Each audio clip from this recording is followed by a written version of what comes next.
हाँ तो बच्चों, आज हम लोग देखिए pair of linear equation in two variable में ये वर्ड प्रॉब्लम का ये 5th पार्ट लेके आए हुए हैं। ठीक है ना। अभी तक हम लोगों ने 4 पार्ट कंप्लीट कर चुके हैं। ठीक है ना। इसमें क्या है कि वर्ड प्रॉब्लम हम लोग लगा रहे हैं, क्वेश्चंस जो है हम लोग इसमें अभी तक कवर कर रहे हैं। तो 4 पार्ट अभी तक हम लोग कवर कर चुके हैं। ये आज 5वां पार्ट शुरू करने जा रहे हैं। ये जानते हैं कि ये 10th क्लास के 3rd चैप्टर है। 10th क्लास में 3rd चैप्टर है क्या, pair of linear equation in two variable. तो आइए शुरू करते हैं आज का लेक्चर। देखिए इसका पहला क्वेश्चन क्या दिया है, ये देखिए आपके सामने। 5 years ago Ram was thrice as old as Rohit. कह रहा है कि 5 साल पहले राम की जो एज थी वो रोहित से 3 गुनी थी। 3 गुनी मतलब 3 टाइम्स थी उसकी रोहित से। ठीक है ना। और कह रहा है एंड 10 years लेटर 10 साल बाद Ram shall be twice as old as Rohit. मतलब 10 साल बाद राम की जो एज होगी वो रोहित से दोगुनी होगी, ये कहा जा रहा है। ठीक है ना। 2 टाइम्स होगी आज से 10 साल बाद, 10 years लेटर। ठीक है ना। अब कह रहा है what are the present age of Ram and Rohit. तो राम और रोहित की प्रेजेंट एज हम लोग को बतानी है क्या होगी। आइए शुरू करते हैं। देखिए इसको कैसे हम लोग सॉल्व करेंगे। देखिए तो देखिए हम लोग मान लेते हैं let present ages of Ram and Rohit be x and y respectively।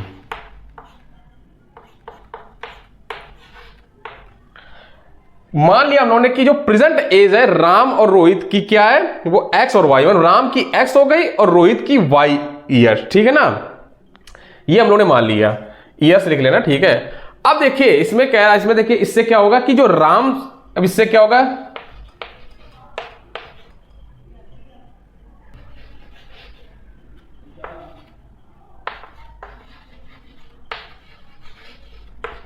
देखिए राम की जो एज है 5 years एगो क्या हो जाएगी, 5 साल पहले राम की एज क्या हो जाएगी। देखिए अभी x है तो 5 years एगो 5 से माइनस कर दें। इसी तरीके से रोहित की,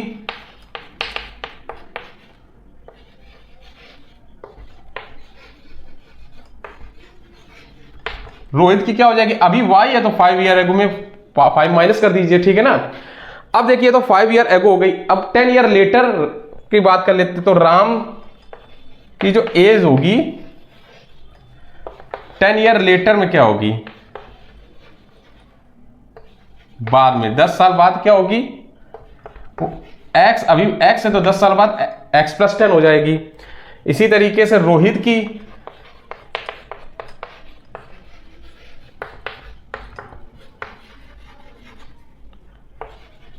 10 साल बाद क्या हो जाएगी, y + 10 हो जाएगी। यहां तक आप लोग को, आई होप आप लोग को इतने में कोई दिक्कत नहीं हुई होगी ना। अब देखिए क्वेश्चन के हिसाब से हम लोग चलेंगे। देखिए क्वेश्चन में कह रहा है 5 years ago Ram was thrice as old as Rohit. देखिए इसको हम लोग यहां पर फर्स्ट लाइन रफ कर दे रहे हैं। 5 years एगो 5 साल पहले, 5 साल पहले कह रहा है कि राम की जो एज है वो रोहित से 3 गुनी है। ये इसको रफ कर दिया। देखिए यहां पर कह रहा है 5 years एगो, देखिए 5 years एगो राम की एज क्या हो जाएगी, x - 5 और रोहित की क्या होगी, y - 5। ये लेकिन कह रहा है कि राम की जो एज होगी वो रोहित से 3 गुनी होगी, तो 3 टाइम्स होगी तब ये इक्वल आएगा। ठीक है ना। ये हो गया। अब कह रहा है कि and 10 years later Ram shall be twice as old as Rohit. और 10 साल बाद क्या होगी, उसकी जो एज होगी राम की एज वो रोहित से दोगुनी होगी। ठीक है ना। इतना तो आप लोगों ने देख लिया, इसको भी रफ कर दे रहे हैं। अब यहां पर क्या करिए, पहले इसको थोड़ा सिंप्लीफाई कर लीजिए ना, तब फर्स्ट इक्वेशन इसको बनाएंगे। तो इसको सिंप्लीफाई करिए थोड़ा।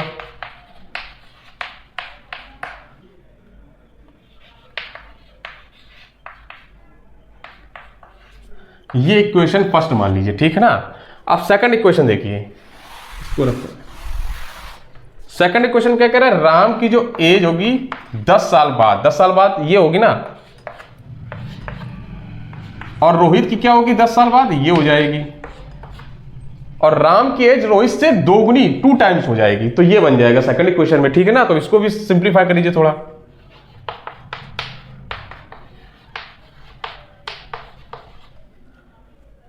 इसको सब रफ कर दे रहे, ठीक है ना, इसको नोट कर लिया होगा आई होप आप लोगों ने।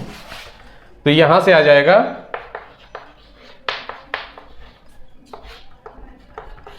ये, देखिए फर्स्ट इक्वेशन, ये सेकंड इक्वेशन बन गई। अब आपको हमारे हिसाब से इन दोनों इक्वेशन को सॉल्व करने में कोई दिक्कत नहीं होनी चाहिए, ठीक है ना। अभी तक हमने जितने भी लेक्चर लिए देखिए इन दोनों इक्वेशन को सॉल्व करते आ रहे हैं। तो देखिए इसको अगर सॉल्व करेंगे कैसे करेंगे, क्या करिए, फर्स्ट से सेकंड को माइनस कर दीजिए या सेकंड से फर्स्ट को माइनस कर दीजिए, कुछ किसी को भी माइनस कर सकते हैं, ठीक है ना। तो क्या करिए, सब्सट्रैक्टिंग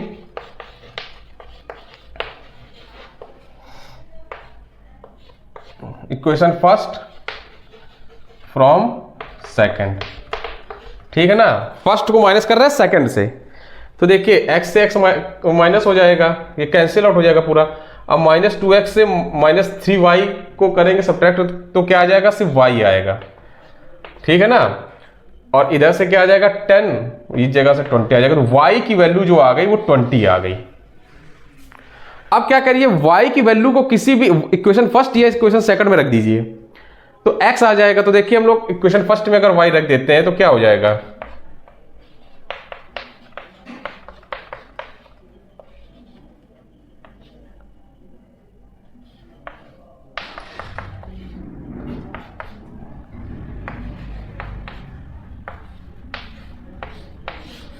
x की वैल्यू आ जाएगी 50। तो देखिए आई होप ये y आप लोग निकाल लेंगे ना, इन दोनों को सब्ट्रैक्ट करेंगे ना, तो ये y बराबर 20 आएगा, इसको तो आप लोग निकाल ही लेंगे आई होप, इसमें तो आपको दिक्कत नहीं होगी। और x को सब्स्टिट्यूट कर देंगे, y की वैल्यू फर्स्ट या सेकंड किसी में भी सब्स्टिट्यूट कर दीजिए, तो x आ जाएगा। तो y बराबर 20 और x बराबर 50 आ गया।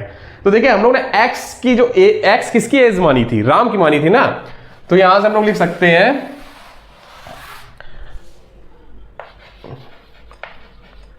राम्स प्रेजेंट एज क्या हो जाएगी, 50 ईयर्स, और रोहित प्रेजेंट एज क्या हो जाएगी, y मानी थी, वो हो जाएगी 20 ईयर।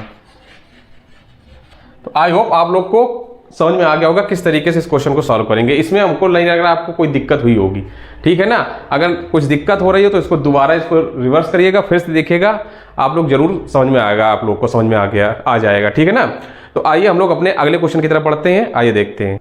हाँ तो आइए देखिए अगला क्वेश्चन आपके सामने ये रहा। देखिए ये सेकंड क्वेश्चन क्या कह रहा है, कह रहा है कि places A and B are 100 kilometre apart on a highway. कोई हाईवे पर कोई प्लेस A है और B है, और इन दोनों के बीच की जो डिस्टेंस है वो क्या मान ली 100 किलोमीटर है, ठीक है ना। फिर कह रहा है कि one car starts from A and another from B at the same time. कह रहा है कि कार है ना, एक कार A से और एक कार B से चलना स्टार्ट करती है और एक साथ स्टार्ट करती है, ठीक है। दो कार, इसमें से एक कार A से स्टार्ट करती चलना और एक कार B से स्टार्ट करती चलना, और सेम टाइम पर स्टार्ट करेगी चलना, ठीक है ना।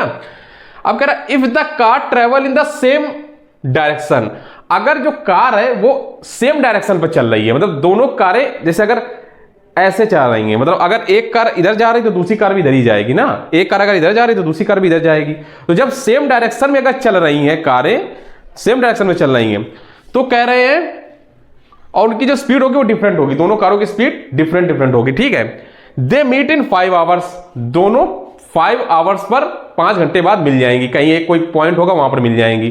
भाई स्पीड तो डिफरेंट ही होगी ना, एक सेम स्पीड से जाएंगी तो फिर मिलेंगी ही नहीं, डिफरेंट स्पीड होगी ना। तो कह रहे हैं कि जब एक ही डायरेक्शन में जाती हैं तो क्या होगा, वो 5 घंटे बाद कहीं एक किसी पॉइंट पर मिलेंगी जाके, ठीक है ना। If they travel towards each other, अगर वो दोनों एक दूसरे के आमने सामने आ रही हैं, अपोजिट मतलब एक दूसरे के अपोजिट डायरेक्शन में चल रही हैं, एक दूसरे से आमने सामने आ रही हैं, तब क्या कह रहे हैं, तब दे मीट इन 1 आवर, तब ये दोनों 1 घंटे में ही मिल जाएंगी, 1 आवर में ही मिल जाएंगी, ठीक है। 1 घंटे बाद कहीं एक दूसरे पर मिल जाएंगी, एक दूसरे के पास होंगी। तो कह रहा है what are the speed of the 2 cars, इन जो कार हैं इनकी स्पीड क्या होगी। तो आइए देखते हैं इसको कैसे सॉल्व करेंगे, ध्यान दीजिए। देखिए इसमें क्या करिए, इसमें मान लीजिए let the speed of the car start from A and B x kilometre per hour एंड y kilometre per hour respectively. देखिए इसमें हम लोगों ने क्या कहा कि let the speed of the car start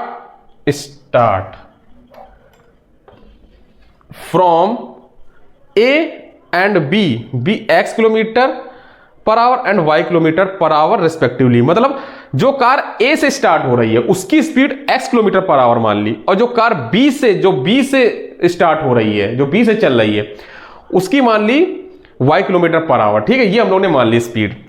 अब देखिए फर्स्ट केस क्या कह रहा है। देखिए फर्स्ट केस था, ये देखिए फर्स्ट केस में कह रहा है कि मान लीजिए ये इस तरीके से ये ए पॉइंट है, ये मान लीजिए और थोड़ा कम कर, यहां पर ये बी पॉइंट है, ये ए पॉइंट है, ये बी पॉइंट है। ठीक है, इन दोनों के बीच की जो डिस्टेंस है वो 100 किलोमीटर है। दोनों कारें एक ए से स्टार्ट हो रही है, एक बी से स्टार्ट हो रही है, सेम डायरेक्शन। अगर इधर ही चल रही है तो मान लीजिए इधर चल रही तो ये इधर ऐसे चलेगी, ए जो चलेगी वो x किलोमीटर पर आवर से चलेगी, और जो बी से जो स्टार्ट होगी वो क्या चलेगी y किलोमीटर पर आवर से। ये इधर ही डायरेक्शन में चल रही है ना, इस डायरेक्शन में, ये भी इधर चल रही। तो कह रहे 5 घंटे बाद 5 आवर्स बाद कहीं मिलेंगी। अब इधर जा रही ना तो ये इधर ही कहीं जाके मिलेगी ना, ये भी इधर चल रही। तो मान लीजिए ऐसे चलते चलते चलते चलते ये कोई पॉइंट आया, ये मान लीजिए कोई पॉइंट P पॉइंट आ गया, P पॉइंट पर ये A और B मिल जाएंगे आके। तो अब देखिए यहां पर क्या करेंगे, अब ये देखिए B जो है वो P तक जाने में यहां से यहां तक की डिस्टेंस कितनी होगी ये बताओ।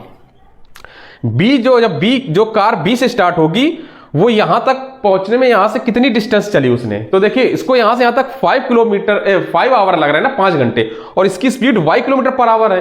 तो यहां से यहां तक की डिस्टेंस क्या हो जाएगी, यहां से यहां तक की डिस्टेंस हो जाएगी 5y। ठीक है ना, 5y किलोमीटर मान लीजिए। ठीक है ना, यहां से यहां तक की डिस्टेंस 5y किलोमीटर हो गई। और यहां से देखिए, यहां से लेकर पूरी वहां तक की डिस्टेंस कितनी होगी, ये क्या होगी, यहां से x किलोमीटर पर आवर से चल रही है, 5 घंटे बाद यहां पहुंचेगी ना, तो 5 इंटू एक्स कर देंगे ना, टाइम इंटू स्पीड कर देंगे, डिस्टेंस आ जाएगी। तो यहां से 5x इसको लग रहा है, 5x इसको किलोमीटर, इसका 5x किलोमीटर ये चलेगी। ठीक है ना, आई होप इतना तो आप लोग को समझ में आ गया होगा। ये 5x किलोमीटर चल रही है, ये 5y किलोमीटर चल रही है। A से जो कार चलेगी वो 5x किलोमीटर, B से जो कार चलेगी वो 5y किलोमीटर तक चलेगी। ठीक है ना, अब इससे देखिए क्या इक्वेशन बनेगा। ठीक है, देखिए इतना पार्ट हम थोड़ा रफ कर दे रहे हैं यहां तक। ये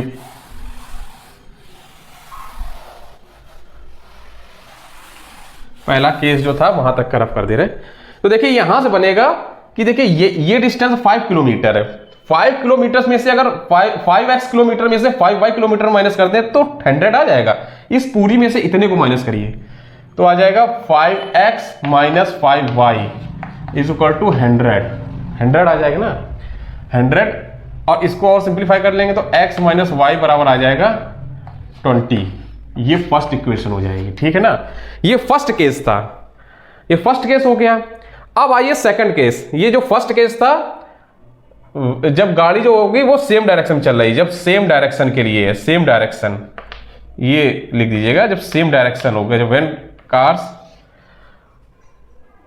जो होंगी वो एक ही डायरेक्शन में चल रही होंगी। ठीक है ना, when car travels in same direction, ये सेम डायरेक्शन का केस बना। अब क्या होगा, सेकंड केस देखिए, ये तो हो गया, इसको रख कर दे रहे। अब देखिए सेकंड केस यहां पर देखते हैं। ठीक है ना, सेकंड केस में क्या होगा, जब कार जो होगी वो opposite direction travels towards each other,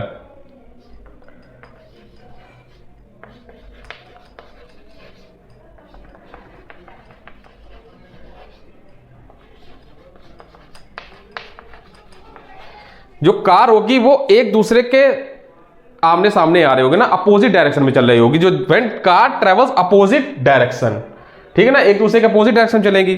तो देखिए यहां से यहां तक एक ये सेकंड केस में बनेगा, ये ए पॉइंट, ये बी पॉइंट। ठीक है ना, एक कार इधर से चल रही है, ये x किलोमीटर पर आवर से इधर से चलेगी, और एक कार इधर से चलेगी वो y किलोमीटर पर आवर की स्पीड से, और ये पूरी डिस्टेंस 100 दे दी गई है। कह रहा है कि जब एक साथ चलते तो 1 घंटे बाद कहीं मिल जाएंगी, ठीक है ना। मान लीजिए कोई एक पॉइंट होगा इस जगह पर, 1 आवर के बाद यहां पर मान लीजिए मिल जाएंगे। ये पॉइंट मान लीजिए Q होगा, Q पॉइंट पर वो 1 घंटे बाद या 1 आवर बाद मिल जाएंगी। तो ये देखिए B से जो कार चलेगी वो 1 घंटे में कितना डिस्टेंस ट्रेवल करेगी, 1 × y। तो यहां से यहां तक की जो वो हो जाएगी, यहां से लेकर ये जो पूरी डिस्टेंस हो जाएगी, ये क्या हो जाएगी 1 × y, मतलब y किलोमीटर।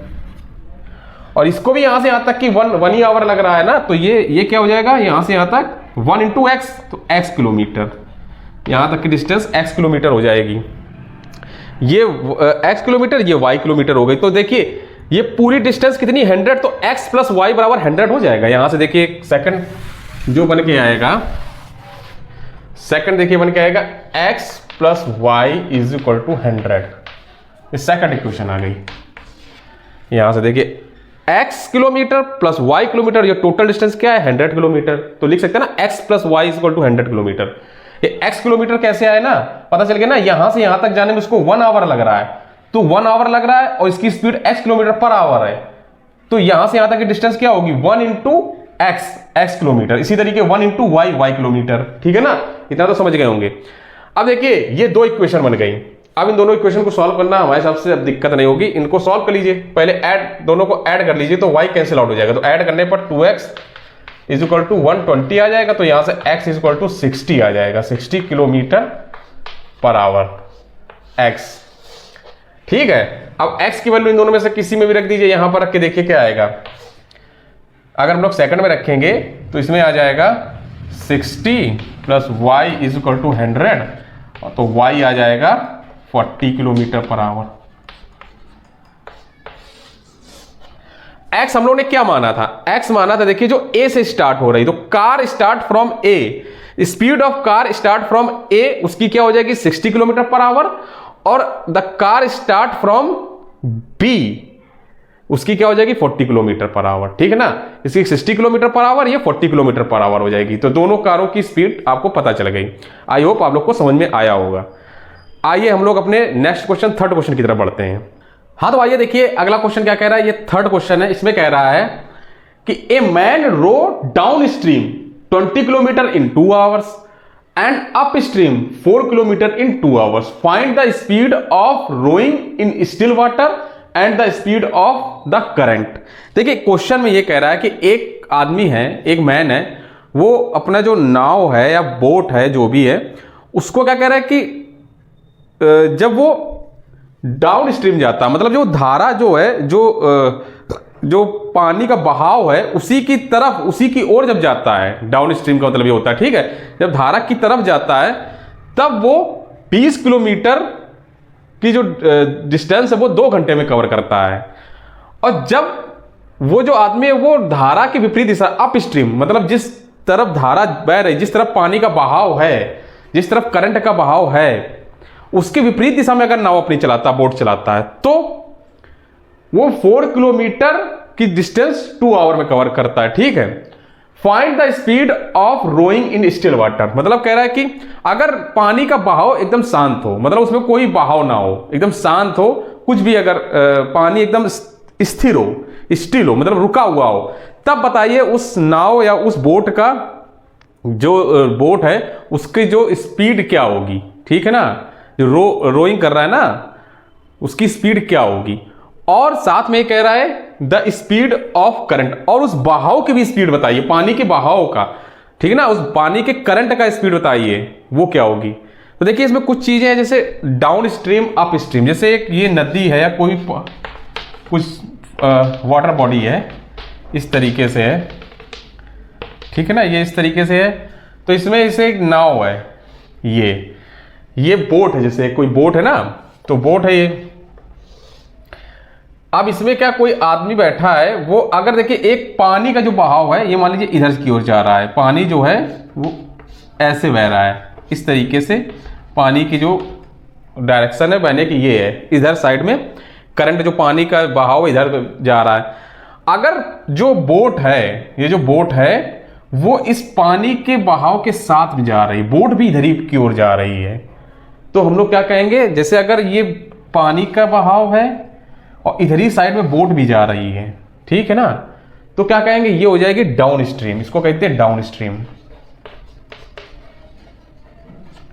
ठीक है ना, ये डाउन स्ट्रीम कहलाएगी, ये डाउन स्ट्रीम। और अगर बाई चांस पानी का बहाव तो इधर है, लेकिन ये जो बोट है, ये जो बोट है, बोट इसके अपोजिट, पानी के बहाव के अपोजिट डायरेक्शन में जा रही है, ठीक है ना, ये इधर की ओर जा रही है, तब इसको क्या कहेंगे, तब ये कहलाएगा अप स्ट्रीम, इसको कहेंगे up stream, stream up stream, ठीक है ना।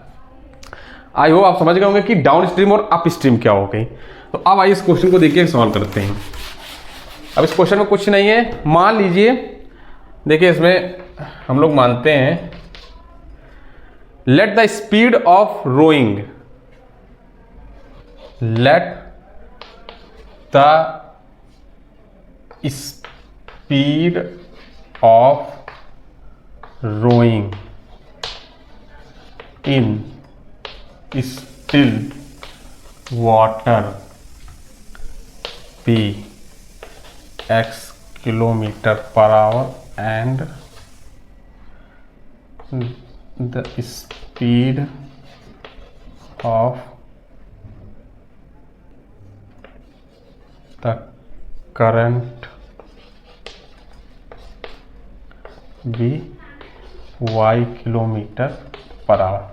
देखिए हम लोग ने मान लिया कि जो रोइंग, मतलब रोइंग का मतलब समझ रहे हैं ना, कि जो बोट होती है उसको खेना, मतलब उसको चलाना, एक तरीके से रोइंग करना, ठीक है ना, इस तरीके से। तो मान लीजिए let the speed of rowing in still water, अगर रुका हुआ पानी है उसमें हम लोगों ने इसकी स्पीड मान लिया है x किलोमीटर पर आवर, ठीक है, शांत जल में, शांत जल अगर है तो उसमें इसकी speed x kilometre per hour, and the speed of the current, और जो पानी का बहाव है, मान लीजिए उस करंट का, मतलब उस जो पानी है उसका जो बहाव है उसको हम लोग ने मान लिया y किलोमीटर पर आवर इसकी स्पीड है, इतनी स्पीड से वो बह रहा पानी, ठीक है। तो अब देखिए इसमें हम लोग क्या करेंगे, देखिए स्पीड ऑफ डाउन स्ट्रीम क्या होगी, डाउन स्ट्रीम की स्पीड इसमें क्या हो जाएगी, डाउन स्ट्रीम मतलब जब जो नाव या बोट है वो इस पानी के बहाव के साथ अगर बह रही है तब उसकी स्पीड क्या हो जाएगी, खुद की स्पीड प्लस उस बहाव की स्पीड, करंट की speed x plus Y kilometre per hour, और speed of upstream, upstream में देखिए स्पीड क्या हो जाएगी, कम घट जाएगी ना भाई, वो पानी के बहाव के विपरीत डायरेक्शन में जा रहा है, तो उसकी x माइनस वाई, इसको माइनस कर देंगे तो क्या हो जाएगी, x minus Y kilometre per hour. ये आ गई डाउन स्ट्रीम और अप स्ट्रीम की स्पीड आ गई, ठीक है। अब देखिए मैन रोड डाउन स्ट्रीम, जब डाउन स्ट्रीम में जा रहा है तो 2 किलोमीटर 2 घंटे में पहुंच रहा है, तो देखिए इससे हम लोग यहां पर लिख सकते हैं, देखिए इसको हम लोग रफ कर दे रहे हैं यहां से, ठीक है, इतना इसको रफ कर दे रहे हैं। तो फर्स्ट इक्वेशन देखिए बनेगी, जब डाउन स्ट्रीम में जा रहा है तो डाउन स्ट्रीम में स्पीड क्या है, x प्लस वाई, और इससे स्पीड क्या निकल के आएगी, देखिए 20/2 डिस्टेंस अपॉन टाइम, यही ना, तो ये क्या आ जाएगा 10, यहां से 10 आ जाएगी, 10 ये आ जाएगी फर्स्ट। सेकंड क्या कह रहा है, अप स्ट्रीम में 4 किलोमीटर इन 2 आवर्स, तो अप स्ट्रीम की स्पीड क्या है, x माइनस वाई और 4/2, तो यहां से कितना आ जाएगा, यहां से आ जाएगा 2। ये सेकंड इक्वेशन, फर्स्ट और सेकंड इक्वेशन आपके सामने आ गई है। अब आपको इसको सॉल्व करने में कोई दिक्कत नहीं होनी चाहिए, ये तो बहुत ही आसान है। एक बार इनको ऐड कर दीजिए, तो ऐड करेंगे तो आ जाएगा 2x is equal to 12, x is equal to 6, यहां लिख दीजिए इक्वेशन फर्स्ट प्लस सेकंड, ठीक है, इक्वेशन फर्स्ट और सेकंड को ऐड किया तो यहां से x आ जाएगा 6 किलोमीटर पर आवर, ठीक है। x की वैल्यू यहां रख दीजिए, तो देखिए y क्या आ जाएगा, जो फर्स्ट में रख देंगे तो y आ जाएगा 4 किलोमीटर पर आवर, y की वैल्यू 4 किलोमीटर पर आवर। तो देखिए हम लोगों ने x क्या माना था, x माना था the speed of rowing in still water, जब स्टिल वाटर होगा, रुका हुआ पानी होगा, बहाव नहीं हो रहा होगा, तब जो उस नाव की या बोट की जो खेने की जो स्पीड होगी वो क्या होगी 6 किलोमीटर पर आवर, और जो करंट, जो पानी के बहाव की स्पीड क्या है वो y होगी, वो 4 किलोमीटर पर आवर, ठीक है ना। ये आंसर हो जाएंगे। आई होप आप लोग को समझ में आ गया होगा। अब आइए हम लोग अगले क्वेश्चन, फोर्थ क्वेश्चन की ओर बढ़ते हैं, ठीक है, आइए देखते हैं। हाँ तो आइए देखिए फोर्थ क्वेश्चन क्या कह रहा है, देखिए ये है, ये देखिए ज्योमेट्री से क्वेश्चन आपके सामने लिया गया है, ठीक है। देखिए इसमें कह रहा है in triangle A B C angle C is equal to 3 times angle B is equal to 2 times angle A plus angle B, ठीक है। आपको कह रहा है फाइंड द एंगल्स। ये देखिए इसका जब ज्योमेट्री आपने पढ़ी नहीं है, जब आगे पढ़ाएंगे ज्योमेट्री तो थोड़ा आपको समझ में आएगा क्या ज्योमेट्री, लेकिन जो इसमें से दिया गया है उसके बारे में आपको हम बता देंगे क्या चीज है, इसे आप लोग कर लेंगे, ठीक है ना। तो देखिए इसमें कह रहा है ट्राइंगल एबीसी। देखिए ट्राइंगल जो होता है, ये जैसे कोई ट्राइंगल दिया गया तो ये ए बी ये सी है, तो देखिए इसमें 3 एंगल हुए A B A C, 3 angle हुए, और तीनों एंगल का जो एडिशन होता है angle A plus angle B plus angle C, ये क्या होता है 180 के बराबर होता है। इतना आप लोग बस जान लीजिए, ठीक है। ये तीनों का जो ऐड करेंगे वो 180 की डिग्री के आसपास इसके वैल्यू आएगी, 180 डिग्री के बराबर इसकी वैल्यू आएगी, ठीक है। अब देखिए हम लोग क्या करते हैं, इसमें मानते हैं, देखिए इसको देखिए कैसे करेंगे। मान लीजिए लेट एंगल ए मान लिया वो हो गया x डिग्री, और एंगल जो b है उसको हम लोगों ने y डिग्री मान लिया, ठीक है। एंगल a और एंगल b मान ले रहे हैं, c पता चल जाएगा क्योंकि c का रिलेशन b और a b दोनों के साथ दिया है, ठीक है ना। तो हम लोगों ने a और b मान लिया। देखिए c क्या निकलेगा, यहां से देखिए एंगल जो c होगा वो कह रहा है 3 टाइम्स एंगल b। एंगल इसको जो ये लिखा ना, इसको हम लोग एंगल कहते हैं, ये इसको एंगल से डिनोट करते हैं। ये जो साइन बना ना ये एंगल इसको कहा जाएगा, ठीक है ना, इतना समझ लीजिए। तो 3 टाइम्स एंगल बी, तो बी हम लोगों ने क्या माना है y, तो 3y हो जाएगा, ठीक है। तो एंगल सी 3y के बराबर हो गया, और कह रहा है कि एंगल सी जो है वो 3 इंटू एंगल बी के बराबर है, साथ में ही कह रहा है कि 2 into angle A plus angle B के भी बराबर है। तो यहां से देखिए एंगल सी जो आ जाएगा वो 2 times angle A plus angle B के बराबर है। तो यहां से देखिए क्या आ जाएगा 2 टाइम्स एक्स प्लस वाई, ये आ गया ना। अब देखिए ये 3y डिग्री और ये दोनों इक्वल हो जाएंगे ना, है ना, ये दोनों इक्वल हो जाएंगे क्योंकि दोनों ही एंगल सी हैं, दोनों ही एंगल सी है ना। तो क्या हो जाएगा यहां से 3y बराबर 2x प्लस वाई, ये आ जाएगा, ठीक है ना, क्योंकि दोनों एंगल सी है ना तो दोनों आपस में बराबर होंगे। तो यहां से देखिए एक इक्वेशन बन के आ जाएगी, क्या, ये 2x ये प्लस 2y, तो 2x प्लस 2y, तो ये आ जाएगा 2x minus Y is equal to 0। इसको जब हम लोग सिंप्लीफाई करेंगे ना 2x minus Y is equal to 0, ये आएगा, ठीक है ना, ये आ जाएगा। ये फर्स्ट इक्वेशन हो गई, 2 इक्वेशन बनानी होती है, फर्स्ट बन गई, सेकंड यहां से बनेगी angle A plus angle B plus angle C 180 degree, ये होता है, ठीक है। तो बस यहां पर देखिए angle A plus angle B plus angle C is equal to 180 degree होता है। एंगल ए क्या है x, एंगल बी क्या है y, और एंगल सी क्या है देखिए यहां से 3y बराबर 180।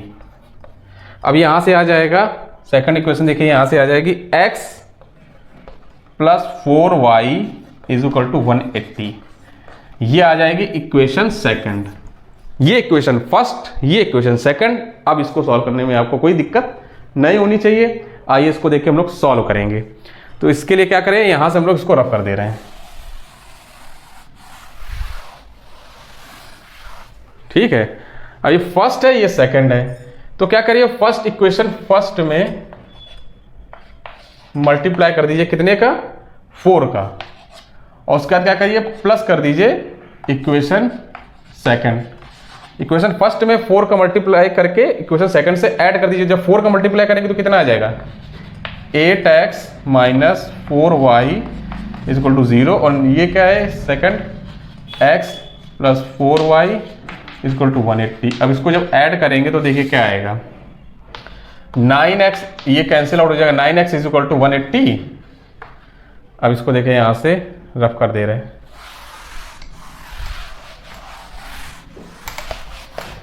यहां से x आ जाएगा, x आ जाएगा 20, x 20 आ गया ना। अब क्या करें x की वैल्यू हम लोग इसमें रख दे रहे हैं, तो देखिए फर्स्ट या सेकंड किसी भी इक्वेशन में रख सकते हैं। तो हम लोग देखिए सेकंड इक्वेशन रखेंगे तो क्या आ जाएगा 20 plus 4y is equal to 180। तो यहां से y की वैल्यू क्या आ जाएगी देखिए,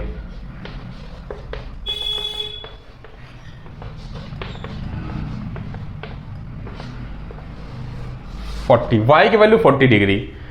तो देखिए एंगल ए जो हम लोगों ने माना था वो x के बराबर माना था, x आ गया 20 डिग्री। एंगल b जो था वो था y बराबर 40 डिग्री। और एंगल जो c है, एंगल जो c था वो देखिए एंगल b का ट्रिपल था, मतलब 3 टाइम्स एंगल b का था। तो 3 इंटू 40 तो क्या आ जाएगा 120। तो देखिए एंगल C 120। अब तीनों को ऐड करिएगा तो देखिए क्या 180 डिग्री आ रहा होगा। ठीक है, तो angle A, angle B, angle C निकल गया। ठीक है, आई होप आप लोग को समझ में आ गया होगा। ठीक है ना, तो आइए हम लोग अपने अगले क्वेश्चन की तरफ बढ़ते हैं। हाँ तो आइए आज का देखिए ये 5th क्वेश्चन है और यही आज का लास्ट क्वेश्चन भी है। ठीक है ना, तो देखिए लास्ट क्वेश्चन क्या कह रहा है, यहां ध्यान दीजिए। कह रहा है कि 8 men and 12 boys can finish a piece of work in 5 days। साफ साफ कह रहा है कि 8 आदमी और 12 लड़के किसी एक काम को करने में 5 दिन का समय लगाते हैं। ठीक है, इसी तरीके while 6 men and 8 boys can finish it in 7 days, जबकि 6 आदमी और 8 लड़के इस काम को 7 दिनों में कर लेते हैं।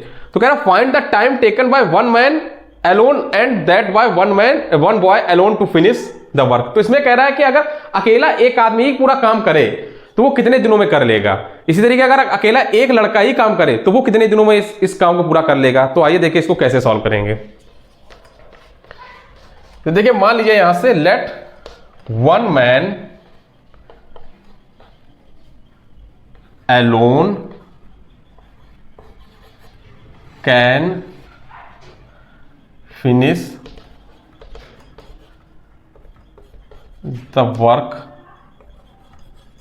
in X days and 1 boy alone can finish it in Y days।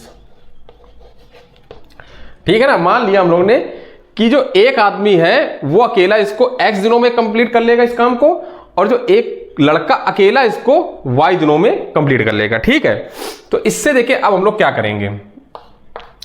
यहां से देखिए क्या करिए कि एक आदमी का एक दिन का काम निकाल लीजिए। तो देखिए 1 man 1 day work, 1 day work क्या हो जाएगा, वो हो जाएगा 1/x। जितना काम कर रहा है, जितने दिनों में काम कर रहा है उसका रेसिप्रोकल हो जाता है। ठीक है ना, ये ध्यान दीजिएगा। ये एक दिन में, ये जो एक अकेला काम जो करेगा वो x दिनों में कर रहा है, तो एक दिन में एक आदमी कितना काम करेगा 1/x हो जाएगा। इसी तरीके से 1 बॉय जो होगा, 1 बॉयज एक लड़के का एक दिन का काम क्या हो जाएगा 1 day वर्क। ये देखिए 1 y का 1/y हो जाएगा। ठीक है ना, ये 1/y हो जाएगा। अब देखिए क्वेश्चन में कह रहा है कि 8 men and 12 boys can finish a piece of work in 5 days।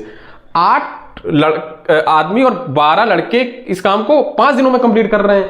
तो देखिए हम लोग यहां से पहले निकालेंगे 8 men 1 day वर्क। 8 मैन का एक दिन का काम क्या होगा,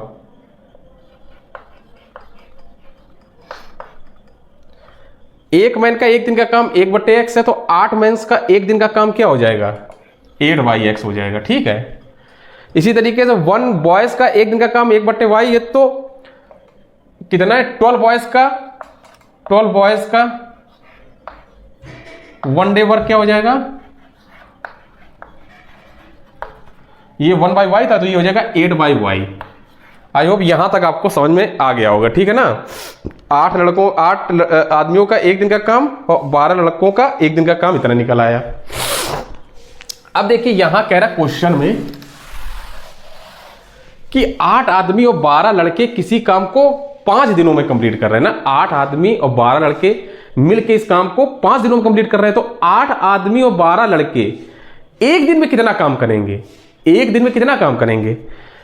देखिए 8 mens 1 day work plus 12 boys 1 day work दोनों का एक साथ कर लेंगे। जब दोनों 8 लड़के एक साथ एक दिन का काम और 12 लड़के एक दिन का काम जब दोनों एक साथ करेंगे तो कितने दिनों में कर देंगे? ये 5 दिनों में कर रहे थे, तो इसका रेसिप्रोकल हो जाएगा, क्या हो जाएगा? 1/5, ठीक है ना, ये हो जाएगा। तो देखिए इस जगह से क्या आ जाएगा, 8 मैन 1 डे वर्क क्या है? 8/x, और 12 बॉयज 1 डे वर्क क्या है? 8/y, तो ये हो जाएगा 1/5।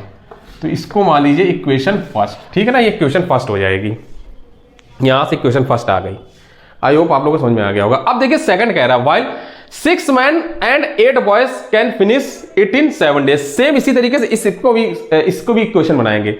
यहां 6 मैन एंड 8 बॉयज का कह रहा है, तो देखिए 8 मैन और 12 बॉयज का निकालिए ना। अब 6 मैन 1 डे वर्क निकालिए। 6 मैन का 1 डे वर्क क्या हो जाएगा? 1 मैन का 1/x है, तो 6 मैन का क्या हो जाएगा? 6/x, ठीक है ना, 6/x आ जाएगा यहां से। और देखिए यहां पर क्या है? 8 बॉयज 1 डे वर्क क्या होगा? 1 बॉयज 1 डे वर्क से 1/y, तो 8 बॉयज 1 डे वर्क क्या आ जाएगा? 8/y। यहां से ये आ गया। अब देखिए सेकंड इक्वेशन सेम इसी तरीके से बनेगी। इसको यहां से हम रब कर दे रहे हैं। 6 man 1 day work plus 8 boy 1 day work, 8 आदमियों का एक दिन का काम और 6 आदमियों का एक दिन का काम और 8 लड़कों का एक दिन का काम। बताइए क्या होगा? 6 man 1 day work plus 8 boy 1 day work, बस इसका रेसिप्रोकल हो जाएगा 7 का, 1/7 हो जाएगा यहां पर। अब इसको देखिए, यहां से सेकंड इक्वेशन क्या आ जाएगी? ये आ जाएगी 6/x plus 8/y is equal to 1/7। ये सेकंड इक्वेशन हो गई। आई होप आप लोग अब ये जो इक्वेशन है इसको सॉल्व कर लेंगे, ठीक है ना। हम पूरा इसको सॉल्व नहीं करने जा रहे हैं, हम आपको थोड़ा सा हिंट दे दे रहे हैं कैसे इसको सॉल्व किया जाएगा। यहां पर हम लोग क्या करेंगे, मान लीजिए यहां पर इसको लेट कर लीजिए, क्या 1/x बराबर u मान लीजिए, ठीक है, और 1/y को v मान लीजिए। 1/x u मान लीजिए, 1/y v मान लीजिए। तो अब देखिए यहां पर 1/x की जगह पर u रख दीजिए और 1/y की जगह पर v रख दीजिए। तो देखिए यहां से इक्वेशन क्या आपके सामने बन के आएंगी? ये इक्वेशन हो जाएगी 8u plus 8v is equal to 1/5। Second equation क्या बन जाएगी? 6u plus 8v is equal to 1/7। ये इसको थर्ड इक्वेशन मान सकते हैं और इसको फोर्थ इक्वेशन। अब ये थर्ड इक्वेशन और फोर्थ इक्वेशन ये आपके सामने आ गई है। इसमें से u और v का मान आप लोग निकाल लीजिएगा। अब इसको हम निकालने नहीं जा रहे हैं, ठीक है ना। इसमें u और v का जब मान आप लोग निकाल लेंगे तो बस यहां पर हम लोग रख देंगे u की वैल्यू, तो x की वैल्यू आ जाएगी, यहां v की वैल्यू रख देंगे तो y की वैल्यू आ जाएगी, x और y की वैल्यू। इस तरीके से इन दोनों को सॉल्व कर लेंगे तो हम लोग निकाल लेंगे, ठीक है ना। इसमें कुछ नहीं करना है, एक बार इसको क्या करिए माइनस कर देंगे। तो जब माइनस करेंगे तो यहाँ 2u बराबर 1/5 माइनस 1/7 आ जाएगा, ठीक है ना। इसको कर लीजिएगा, बहुत आसान है। इसके बाद अब इससे आसान अब कुछ नहीं बचा, ठीक है ना। तो आई होप आपको ये लेक्चर अच्छा लगा होगा और आपको समझ में आया होगा, ठीक है ना। तो आज से क्या हो रहा है, आज से हम लोग जो pair of linear equation in 2 variable है यहां पर समाप्त कर रहे हैं, ठीक है ना, खत्म कर रहे हैं यहां से। अब जो अगला टॉपिक है क्वाड्रेटिक इक्वेशन, वो हम लोग अब शुरू करेंगे, ठीक है ना। तो आज से यहां पर ये pair of linear equation in 2 variable खत्म कर दे रहे हैं, समाप्त हो जा रहा है, ठीक है ना, कंप्लीट हो गया पूरा चैप्टर। तो ठीक है, अगर तो यहीं पर आज का लेक्चर जो है ना यहीं पर हम लोग फिनिश कर रहे हैं। अगर ये वीडियो अच्छा लगा हो तो प्लीज़ मेरे इस वीडियो को ज़्यादा से ज़्यादा लोग तक शेयर करिए और लाइक ज़रूर कर दीजिएगा और मेरे इस चैनल को सब्सक्राइब कर लीजिए।